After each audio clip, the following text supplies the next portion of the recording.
Welcome back. Ukrainian President Volodymyr Zelenskyy is in Paris this morning as the so-called Coalition of the Willing meets to discuss security guarantees for Kyiv in the event of a peace deal with Russia.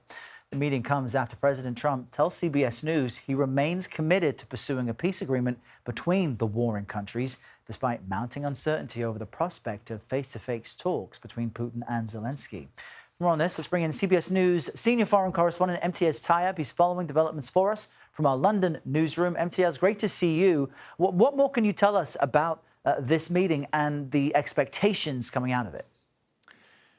Yeah, hey, Errol, good to be with you. Well, the question that these leaders will be asking themselves is, can European powers step up and bring Ukraine and Russia closer to peace? More than 3 years into this grinding war, an actual halt in fighting seems like an increasingly distant ambition, with President Trump, who will call into the meeting in Paris, saying he felt Ukraine and Russia were, quote, not ready yet to make a deal. Now, this sentiment has truly been echoed by Russian President Vladimir Putin, who said during a visit to Beijing yesterday that he would end the war by force if Ukraine did not agree to his demands. Whatever the case, European leaders are hoping they can bridge the diplomatic gap that Mr. Trump hasn't seemed to have been able to himself, despite that high-profile meeting with President Putin last month in Alaska. Now, this informal European coalition of the willing, as it's been called, have said that they're prepared to underwrite security guarantees with Ukraine, but Ukraine, rather, says it needs to feel confident that any future ceasefire would hold.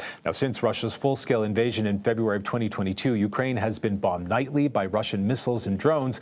Russia, meanwhile, has essentially said that it won't end this until Ukraine again fulfills its set of demands, with Ukrainian leaders saying that they remain incredibly wary of any ceasefire deal, warning that it could be used by Moscow to rearm, regroup, and relaunch attacks on Ukraine and potentially neighboring European countries. Errol. Yeah, that's the worry. Imtiaz, thank you very much, joining us from London.